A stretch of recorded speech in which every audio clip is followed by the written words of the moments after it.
I have great pleasure in welcoming His Excellency Muhammad Shehbaz Sharif, Prime Minister of the Islamic Republic of Pakistan. I invite him to address the Assembly. Bismillah ar-Rahman ar-Rahim. Qul ya ibadiyallazina asrafu. Qul ya ibadiyallazina asrafu. La taqnutu min ar-rahmatillahi. Inna Allah yaghfiru zanuban jamia. Mr. President, Excellencies, distinguished delegates, as I stand here today to tell the story of my country, Pakistan, my heart and mind have not been able to leave home. Standing here, I still feel that I am visiting one of the flood-affected areas of Sindh and Balochistan of my country. No words can describe the shock we are living through or how the face of the country lies transformed. I have come to explain firsthand the scale and magnitude of this climate catastrophe that has pushed 1/3 of my country underwater in a superstorm that no one has seen in one's living memory. For 40 days and 40 nights, a biblical flood poured down on us, smashing centuries of weather records, challenging everything we knew about disaster and how to manage it.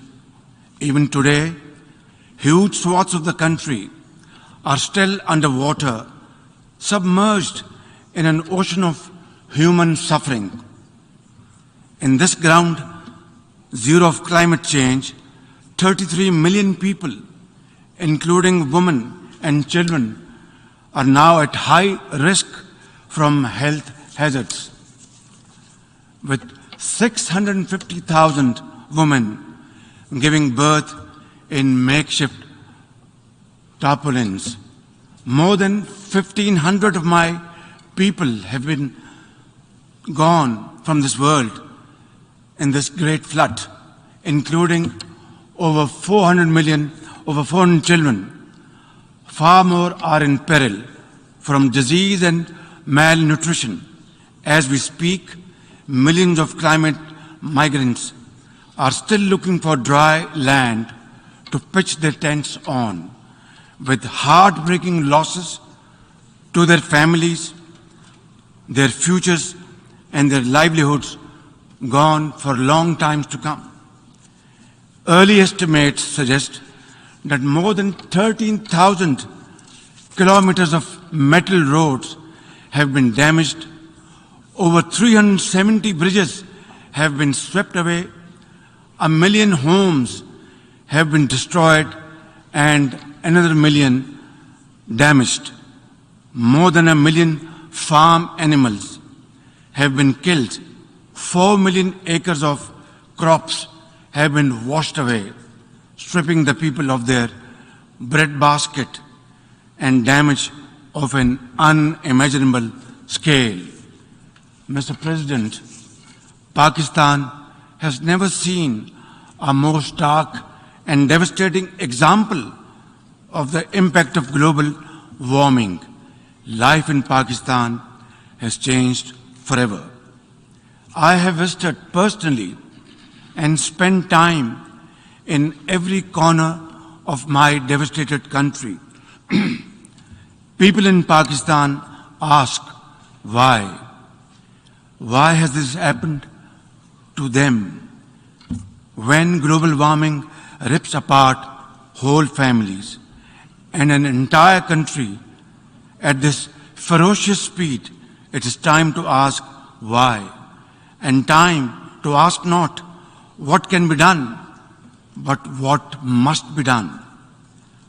The undeniable truth is that this calamity has not been triggered by anything we have done.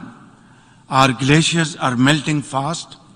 our forests are burning, and our heat waves have crossed 53 degrees Celsius, making us the hottest place on the planet.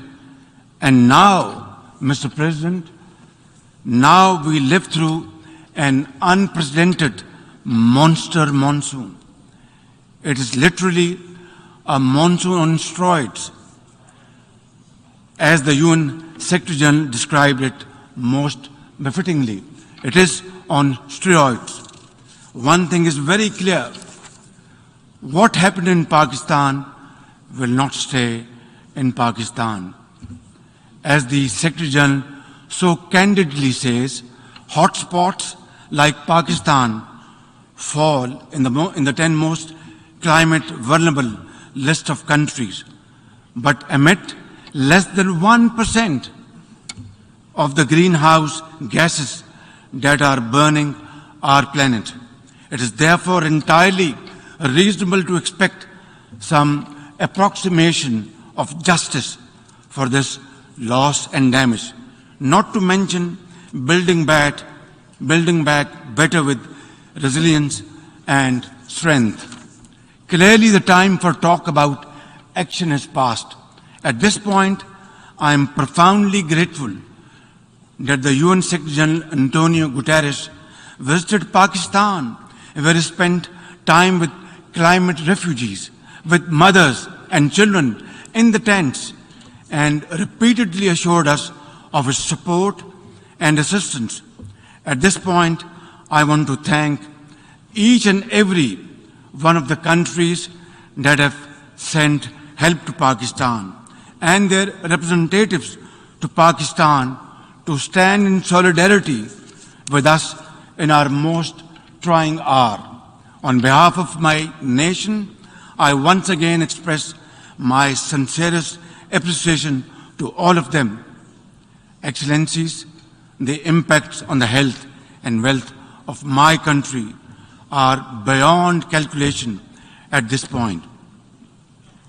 So my real worry is about the next stage of this challenge, when the cameras would have gone or left this August Assembly and the story just shifts away to conflicts like the Ukraine. My question is, will we be left alone, high and dry, to cope with a crisis which we did not create, not of our doing? Where from and how to begin with to rehabilitate and reconstruct after the rescue and relief effort, which is still going on for 12 long weeks? For many of the lives we have saved, the future is dimmed by new fragility, lost homes, decimated livelihoods, deluged croplands, permanent food insecurity, and exposure to uncertain futures. Some 11 million people will be pushed further below the poverty line, while others will drift to cramped urban shelters, leaving little room for climate-smart rebuilding. Mr. President, for now, we have mobilized all available resources at our domain, squeezing resources from left and right towards the national relief effort, and repurposed all budget priorities, including development funds, to the rescue and first-order needs of millions, cash transfers to the most affected 4 million women, heads of household, had begun weeks ago via our social security program, the Benazir Income Support Program. It has been established in the name of former late Prime Minister Benazir Bhutto, and her son is our foreign minister today. 70 billion rupees, or almost $300 million from our own pocket we are spending on this program. But at this point, the gap between our urgent needs and available resources is increasing by the day and amplified by the sheer unprecedented scale of this disaster. Our manpower and resources are totally overwhelmed and overstretched. The question to raise here is quite simple. Why are my people paying the price of such high global warming through no fault of ours? We have no contribution in this. Nature has unleashed her fury on Pakistan without looking at our carbon footprint, which is next to nothing. Our actions did not contribute to this. The dual cost of global inaction and climate injustice are having a crippling effect on both our treasury and our people, right here, right now, over there. Mr. President, this is going to be a long haul, and under these most trying circumstances, hope is the best enemy of darkness. And Pakistanis are known to be exceptionally resilient people. For my part, I am fully committed, fully geared to fighting this battle for our survival in the tents, in the trenches with my people until we have rebuilt Pakistan to face the growing challenges of this century. It is high time we took a pause from the preoccupations of the 20th century to return to the challenges of the 21st century. The entire definition of national security has changed today, and unless the leaders of the world come together to act and act now on an agreed common agenda, there will be no earth to fight wars over. Nature will be fighting back, and for that, humanity is no match at all. Mr. President, Pakistan's urgent priority right now is to ensure a rapid economic growth and lift millions out of poverty and hunger. To enable any such policy momentum, Pakistan needs a stable external environment. We look for peace with all our neighbors, including India. Sustainable peace and stability in South Asia, however, remains contingent upon a just and lasting solution of the Jammu and Kashmir dispute. At the heart of this long-standing dispute lies the denial of the inalienable right of the Kashmiri people to self-determination. India's illegal and unilateral actions of 5th August 2019 to change the internationally recognized disputed status of Jammu and Kashmir and to alter the demographic structure of the occupied territory further undermined the prospects of peace and inflamed regional tensions. India's ruthless campaign of repression against Kashmiris has continued to grow in scale and intensity. In pursuit of this heinous goal, New Delhi has ramped up its military deployments in occupied Jammu and Kashmir to 900,000 troops, thus making it the most militarized zone in the world. The serial brutalization of Kashmiris takes many forms: extrajudicial killings, incarceration, custodial torture and death, indiscriminate use of force, deliberate targeting of Kashmiri youth with pellet guns, and collective punishments imposed on entire communities. In a classic settler colonial project, India is seeking to turn the Muslim-majority Jammu and Kashmir into a Hindu territory through illegal demographic changes. Millions of fake domicile certificates have been issued to non-Kashmiris. Kashmiri land and properties are being seized. Electoral districts have been gerrymandered, and over 2.5 million non-Kashmiri illegal voters fraudulently registered. All this is in blatant violation of Security Council's resolutions and international law, particularly the 4th Geneva Convention. For our part, the Pakistani people have always stood by our Kashmiri brothers and sisters in complete solidarity and will continue to do so, no matter what, until their right to self-determination is fully realized in accordance with the relevant UN Security Council resolutions. I assure the World Forum and this august platform that we in Pakistan remain consistent in our commitment to peace in South Asia. India must take credible steps to create enabling environment for constructive engagement. We are neighbors and we are there forever. The choice is ours, whether we live in peace or keep on fighting with each other. We have had 3 wars from 1947 onwards, and as a consequence, only miseries, poverty, unemployment increase on both sides. It's now up to us to resolve our differences, our problems, our issues, like peaceful neighbors through peaceful negotiations and discussions, and save our scarce resources for promoting education and health and employment to millions of people, young boys and girls on both sides of the divide, and not waste our resources in buying more ammunition and trying to promote tension in this area.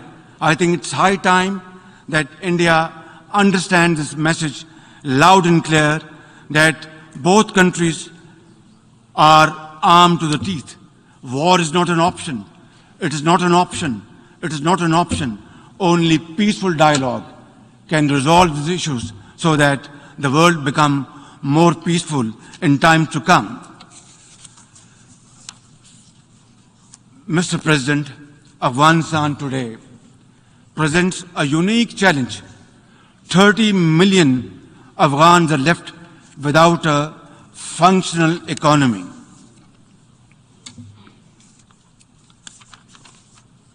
And banking system that allows ordinary Afghans to make a living, to be able to build a better future. Pakistan would also like to see Afghanistan, which is at peace with itself and the world, and which respects and nurtures all its citizens without regard to gender, ethnicity, and religion. Pakistan is working to encourage respect for the rights of Afghan girls and women to education and work. Yet, at this point, isolating the Afghan interim government could aggravate the suffering of the Afghan people who are already destitute. Constructive engagement and economic support are more likely to secure a positive response. A peaceful, prosperous, and connected Afghanistan in our collective interest. As a neighbor, Pakistan has a vital stake in peace and stability in Afghanistan. We have led the humanitarian efforts to help our Afghan brothers and sisters. We must avoid another civil war, rising terrorism, drug trafficking, or new refugees, which none of Afghanistan's neighbors are in a position to accommodate. Pakistan urges the international community to respond in a positive way to the UN Secretary General's appeal for $4.2 billion in humanitarian and economic assistance to Afghanistan. Release Afghanistan's financial reserves, essential to revive its banking system.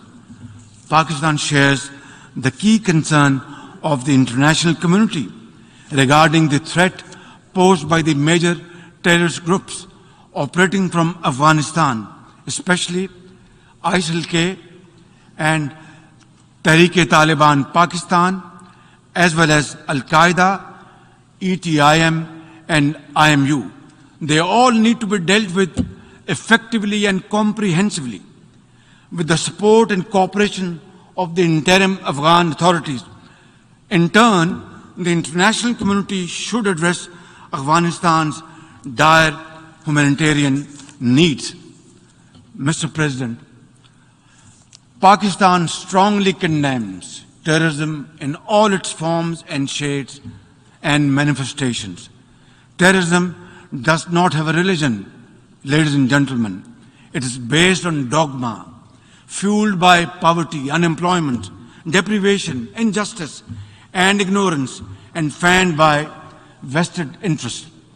Pakistan is the principal victim of terrorism. Over the last 2 decades, we have suffered more than 80,000 casualties and over $150 billion in economic losses due to terrorist attack. Our armed forces, with the support of our people, mothers, traders, students, teachers, engineers, doctors, have broken the back of terrorism within Pakistan, yet we continue to suffer terrorist attacks from across our borders, sponsored and financed by our regional adversary. We are determined to defeat such cross-border terrorism.